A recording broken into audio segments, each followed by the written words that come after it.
అచ్చంపేటకు స్వాతంత్రం వచ్చింది 3 రోజుల క్రితం. స్వేచ్ఛ వచ్చింది, గాలి వీడ్చుకుంటున్నది అచ్చంపేట తల్లి.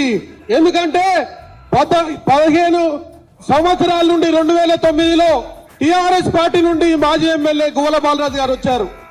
వారికి 2009లో బీఆర్ఎస్ పార్టీ హక్కున చేర్చుకొని అతనికి ఎంపీ సీట్ ఇచ్చింది. 2014లో ఎమ్మెల్యేని చేసింది, 2018 ఎమ్మెల్యేని చేసింది, 2023లో పోస్ట్ టికెట్ ఇచ్చింది, జిల్లా పార్టీ అధ్యక్ష పదవి ఇచ్చింది, ప్రభుత్వం విప్పించింది. ఇంకేం కావాలి నీకు?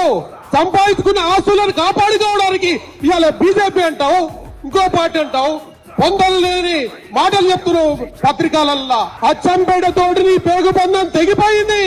ఈ గడ్డ మీద మళ్ళొకసారి టిఆర్ఎస్ పార్టీని విజయవంతం చేయడానికి పార్టీ అధిష్టానం వీళ్ళని పంపించింది, ఈ దూలను పంపించింది. ఎక్కడ కూడా కార్యకర్తలు ఆధైర్యపడకుండా గెలిచి చూపిస్తాం, బరిలో నిలబడతాం అని చెప్తుంది ఈ అచ్చంపేట. కార్యకర్తలను జీతగాళ్ళలేగా చూడమని చెప్పలే పార్టీ. కార్యకర్తలకు స్వేచ్ఛనిచ్చి మాట్లాడమన్నది, కార్యకర్తకు కడుపు నొప్పులు వస్తే చూడమన్నది. కానీ కార్యకర్తను చెప్పులు ఇచ్చి సెల్ ఫోన్ పని చేసుకుని రమ్మని చెప్పలేదు. ఇది కార్యకర్త లేని నాయకుడు ఉండడు, కార్యకర్త లేని ప్రజాప్రతినిధులు ఉండరు. ఆ మాత్రం తెలియకుండా చదువుకున్నాం అని చెప్పి ఏదో చెప్పి ఇవన్నీ చేసినాం. అందుకే మాకు స్వేచ్ఛ వచ్చింది. 2018లో జిల్లాలో అందరికి 50,000 80,000 వస్తే నీకు 9,000 వచ్చింది. 9,000 వచ్చినాయని చెప్పి కార్యకర్తల మీద ద్వేషం పెంచుకుంటే ఎట్లా? ప్రేమ పెంచుకోవాలి కదా, ప్రేమ పెంచుకోలేదు. కేసీఆర్ పాలనే శ్రీరామ రక్ష. ఇప్పుడు 2 భార్యలు ఉంటే ఎట్టుంటది, 1 భార్య ఉంటే ఎట్టుంటది? మీరు చెప్పండి. వాళ్ళకు 2 సంవత్సరాలు, ఢిల్లీలో 1, రాష్ట్రంలో 1. మనకే ఉంది 1 సంవత్సరం. 1 సంవత్సరాన్ని నమ్ముతారా, 2 సంవత్సరాలు నమ్ముతారా? మీరే చెప్పండి. ఇంకొక బీజేపీ ఏం పొడిచింది? బీజేపీ ఏం పొడిచింది?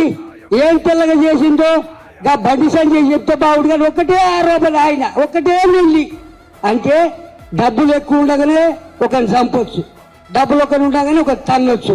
అదేనా మీ రాజకీయం? బాధ గెలిస్తే తెలుస్తుంది, ఈ ప్రజలకు రాస్తే తెలుస్తుంది. మీ అమ్మటి పోలీసులు ఎందుకు? మీరు రావచ్చు కదా. మీ అమ్మటి బందోబస్తు ఎందుకు? మీరు రావచ్చు కదా.